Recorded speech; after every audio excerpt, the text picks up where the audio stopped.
Ngayon pala mga ging, samahan nyo ako. Meron tayong itatry na sunscreen kasi alam nyo naman na trending yung sunscreen ngayon dito sa TikTok. So eto, naisipan kong itry itong Adorn Premium Sunscreen with SPF 50 PA+++ UVA UVB Broad Spectrum. Tapos meron pala itong 50 grams ng product. Ganyan yung kanyang packaging at meron din itong Centella Asiatica na ingredients na makakatulong para i-moisturize yung ating balat. Tapos ngayon, itatry na natin siya. Kasi nga gusto ko rin makita nyo.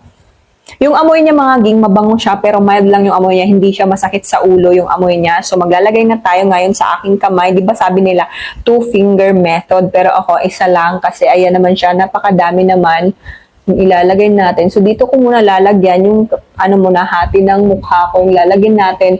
Titingnan natin kung meron ba siyang white cast or wala. Kasi yung pinakagusto ko talaga sa sunscreen is yung walang white cast.